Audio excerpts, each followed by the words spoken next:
Luke 12:13 through 21. And before we read the text, I want to begin with a question. Have you ever said to yourself, what am I going to do with all this money? Have you ever been in this position where you say, man, look at all this money. What am I going to do with all this money? Ever have this problem? Can I have a show of hands for anyone who's ever had this problem? No one, huh? Not entirely surprising. In fact, I think what is far more the case is the question, how am I going to pay for this? Where am I going to get the money to take care of this bill? Where am I going to get the money to satisfy whatever needs that I have or obligations that I have? Now, we may daydream about the first question, and Americans spend billions and billions of dollars on lottery tickets, Mega Millions, Powerball, for example, in a desperate hope, in a last desperate hope to put themselves in that exact position where they're like, oh man, look at all this money. Now, what am I going to do with all this money? But very few of us, just a fraction of us, actually experience that. And with this in mind, our text this morning is particularly interesting because it paints the picture of a man in just such a position. Wow, what am I going to do with all this money? And it exposes the folly of his choices and what those choices reveal about his spiritual condition underneath, all right? And in the same way today, our response to abundance is one of the most spiritually revealing things about us. It exposes what we actually believe about God, what we believe about the people around us, and the purpose for our lives in this world. Our response to abundance reveals all of these things. And so we're going to read through the entire passage now, and then we're going to break it down. Follow along with me. This is Luke chapter 12, verses 13 through 21. I recommend you leave your Bibles there. I'm going to give you a couple other passages as well, and I'll put those on the board, but I'm not going to put anything I quote from here on the board. So keep this in front of you so you can look at it as I'm quoting it. Someone in the crowd said to him, "Teacher, tell my brother to divide the inheritance with me." Jesus replied, "Man, who appointed me a judge or an arbiter between you?" Then he said to them, "Watch out, be on your guard against all kinds of greed. Life does not consist in an abundance of possessions." And he told them this parable. The ground of a certain rich man produced a good crop. He thought to himself, "What shall I do? I have no place to store my crops." Then he said, "This is what I'll do. I will tear down my barns and build bigger ones, and there I will store my surplus grain. And I'll say to myself, you have plenty of grain laid up for many years. Take life easy, eat, drink, and be merry." But God said to him, "You fool, this very night your life will be demanded from you. Then who will get what you have prepared for yourself? This is how it will be with whomever stores up things for themselves, but is not rich towards God." Now, this passage reveals the spiritually destructive path of greed through the actions that this man takes in the parable. And we're going to highlight three actions that he takes now, which are a false assumption, a foolish decision, and the forfeiture of everything. Again, folly, false, folly, and forfeit. So let's begin with false. We see it in verse 16 where it says, "The ground of a certain rich man produced a good crop." In verse 16, we're introduced to a man who finds himself with abundance due to an unusually good harvest. And before we can really unpack the decision that he made about what to do with it, we have to first uncover what was going on beneath the surface, what was going on in his heart that was driving this choice. And when we peel back the layers here, we see two false assumptions that were driving him. We're going to see a third false assumption later, but we're going to just look at two for now. And these two false assumptions are still alive, and they are still active in the hearts of fallen man today. The first assumption is this. It is the assumption that I am blessed because I work hard. I'm blessed because I earned this. I deserve it. And on its face, it sounds like a reasonable thing, I should say, to assume. A perfectly reasonable thing. Until you think about it on its flip side, which rides along with it, whether we like to admit it or not. And the flip side is this. If I have more because I work harder, then it stands to reason that the people who have less simply aren't working as hard as I am. They are not as industrious. They are not as disciplined. And if they just got up earlier and hustled a little bit more and made better choices, they'd have the things that I have. Now, does that sound familiar, by the way? That belief lets you feel good about your success and feel a little bit more superior about everyone else's struggle all in the same breath. There is a second assumption as well, and in some ways it's a little bit more dangerous because it wears religious clothing. And that assumption goes like this: I'm blessed because I have God's favor. God likes or approves of how I live. He is pleased with my choices. And this, that is to say my house, my account balance, my comfort, whatever, is his reward for my faithfulness. And again, when we look at the flip side of this, we can see the problems, and that is this: if my wealth is God's stamp of approval, then someone else's lack must be God's disapproval. Do you follow me? Their financial struggle becomes, in our quiet assumption, the evidence of some spiritual deficiency. We don't usually say it to people's face, but we think it, and I would argue that all of us have thought it to some degree. Now, we need to be aware that this thinking isn't just like a worldly thinking. It happens in the church all the time. We see this same distorted logic on display, in fact, in John chapter 9 with Jesus and his own disciples. I should say his disciples were thinking this way, and Jesus corrected it.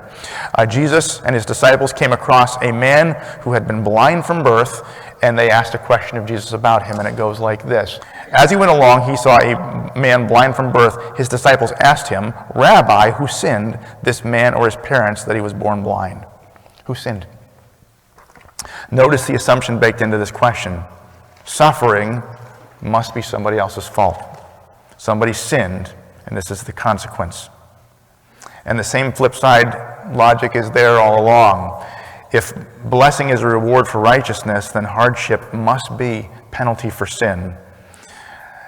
Jesus corrects this immediately, by the way, in the verses that follow. But the fact that this question came along so naturally to his own disciples should give us pause. It should remind us that this kind of thinking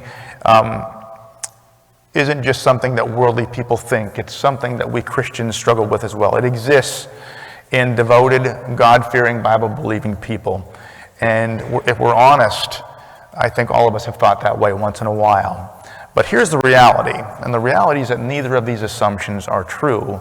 They're not really true at all as a rule. Would you believe me if I told you that this is the reality? The reality is that there are people grinding themselves to exhaustion, working day and night as hard as they can, and they're still poor, they can't get ahead. And on the flip side, there are people who are living comfortably, kind of laid-back lives. There's people that are working 25 hours a week part-time, and for whatever reason, they're very well off, whether through their circumstances. At the same time, there are godly, disciplined people who are constantly sick. They juice, they exercise, they get up at 6 a.m. and run. They do everything right, and they're constantly sick. I've seen people like this get cancer and die in their 50s and stuff like that. Just people that have been incredibly conscious of their health their whole life. And there are people who are alcoholics who eat junk and lay around on the couch all day long, and they live till they're 90 years old. Follow me? If health and wealth were really a scoreboard for hard work or a scoreboard for God's favor, then none of that would be possible. And yet it's all common, all of it. Every single one of us has seen it with our own eyes. And so where does wealth actually come from? Scripture's answer is both simpler and more humbling than either of our two false assumptions. And here's the answer.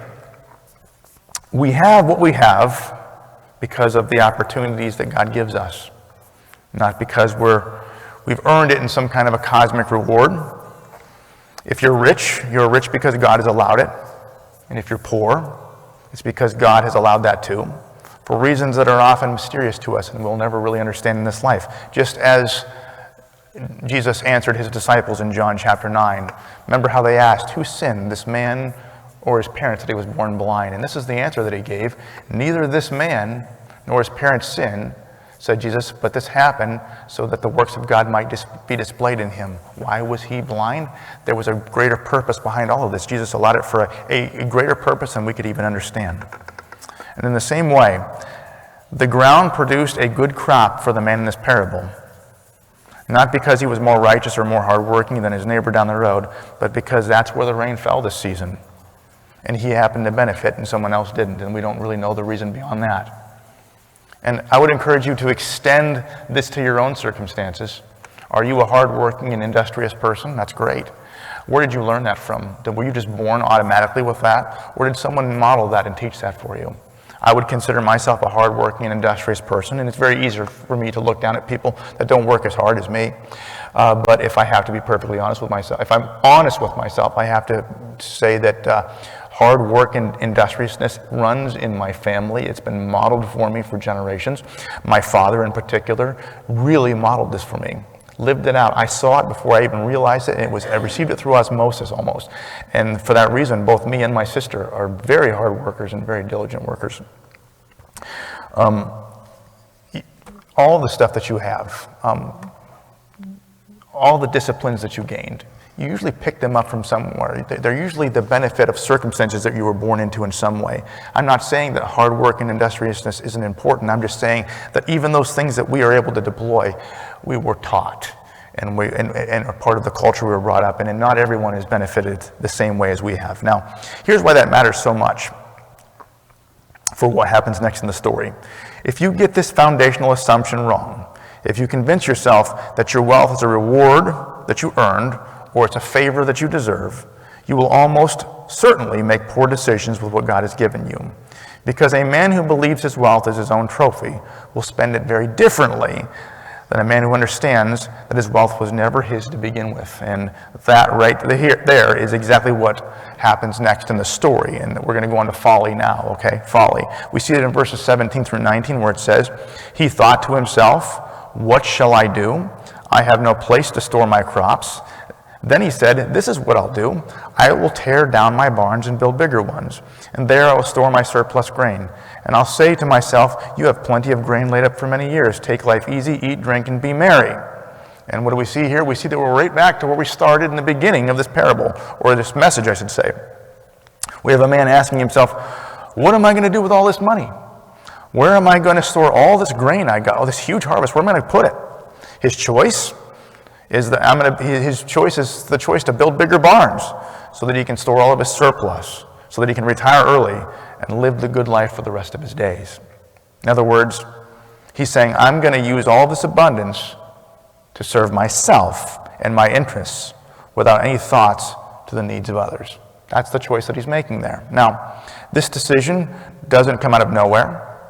The idea here is that this is the direct fruit of the false assumption that we just named. And watch how the logic runs underneath the surface of all these verses. If this man believes that he has this wealth because he earned it, because he's more industrious and more deserving and more favored by God, etc., than people around him, then it follows naturally, and that is to say almost inevitably, that he would believe his wealth belongs to him and to him alone to enjoy. And that's precisely what freed him up to invest his wealth entirely in himself and never once consider the needs of others or anyone else in the story. Now, if you want to see exactly where this kind of thinking leads, Scripture actually gives us an example of another man to compare this to. His name is Nabal. He's the husband of Abigail, back in 1 Samuel chapter 25. A side note here, worth mentioning is by the time we got to child number 3, we were considering names. People were asking us, are you going to name your third child a Bible name? And I don't know if Holly went through this, but I did. I was like, a Bible name? What are you talking about? Well, you named your first 2 kids Bible names. We didn't even mean to. We named them Elizabeth and Abigail. She meant to. I didn't. Okay. And I remember thinking, I didn't mean to name them Bible names, but Elizabeth and then Abigail's in this story. So for me, it was very much important to follow suit from there on out. Abigail, though, was the wife of Nabal before she was the wife of David. And in this situation, David and his men had spent months. This is when David was on the run from Saul. He had spent months protecting Nabal's shepherds and flocks out in the wilderness, keeping them safe from raiders without taking so much of a single lamb for themselves. And when David later sent some of his men to Nabal, respectfully asking for some of the provisions during a sheep shearing festival, which was a very customary and reasonable thing for David to do in response to all the stuff that he did for Nabal. This is how Nabal responded to David, and I quote, "Why should I take my bread and my water and the meat that I have slaughtered from my shearers and give it to men coming from who knows where?" Notice there, my bread, my water, the meat that I have slaughtered from my shearers. 4 times in a single verse. My, I. You get it there? This is the exact same tone of the rich fool in Luke chapter 12. You have a man so certain that everything in front of him was entirely his own doing that he couldn't even acknowledge the outside protection that had been flourishing him and making his situation possible in the first place. Nabal had no idea, or refused to have any idea, that part of the reason he still had a flock to shear at all was because David's men had been guarding it for him, unseen for weeks. His perspective was so warped by his ownership that he treated his own blessing as if it had fallen from the sky by his own merit alone and owing to no one else but himself. And it's foolishness, it's folly, but there's something worth noticing in this text. Scripture tells us plainly that Nabal's name means folly. It means fool or folly. And his wife Abigail actually states this later on in the text as she's speaking to David, and I quote, "He is just like his name. His name means fool, and folly goes with him." And the idea here is that the rich fool in Jesus' parable never really gets a name. But if he did have a name, it would be Nabal. It would fit him perfectly. He was the same kind of fool as Nabal was. So look again at our rich man in Luke chapter 12, and look at what he chooses to do with his overflow. Not one word was made about the workers who brought in the harvest for him. Not one word was made about the poor in his community, with whom the law of Moses called upon him to leave some of the grain aside for. Not one word notably about God, to whom he owes even the ground and the rain to make the harvest possible in the first place. There was no word about any of those people. His entire plan was architecture and consumption, to tear down, to build bigger, to store, retire, to relax and enjoy. Every verb in the monologue that we saw points back to himself in the same closed off and self-congratulating voice that we heard out of Nabal's mouth. My sheep, my shearers, my provisions, my. It was the same thing with the rich fool in Luke chapter 12, even though his name wasn't actually Nabal. Why would I give my wealth that I have earned to these lazy people who do nothing? And as we look at that with judgment, have you ever said that to yourself? It isn't fair that I have to give my money that I worked hard for to these people that don't deserve it. Didn't earn it. You think that way? You ever catch yourself saying stuff like that? Be careful. That's the way Nabal was, and that's the way the rich fool was. Lastly, we see forfeit, okay? We see this in verses 20 and 21. God said to him, "You fool, this very night your life will be demanded from you. Then who will get what you have prepared for yourself? This is how it will be with whomever stores up things for themselves, but is not rich towards God." So here we have a man in this parable losing everything that he has, both in this life and the next, in one single night. Why? It was because of the false assumptions that he was operating under. And we already talked about the first two. And that was that he operated under the assumption that he deserved his abundance through his hard work and through God's approval, all right? But in these last verses, we see yet another false assumption surface. And that false assumption is kind of like, I'm going to live forever. Or at least I have many, many great years of life ahead of me to be able to relax and enjoy all this money that I have that I'm storing up. This is folly. It's folly as well. Just as we have no real control over our circumstances, we also have no real control over our lives either. We can exercise and lift weights with rigor, and we can still die in a car crash the next day. I'm not trying to be fatalistic here, it's just a reality. We can take great care of ourselves and die in a car crash the next day.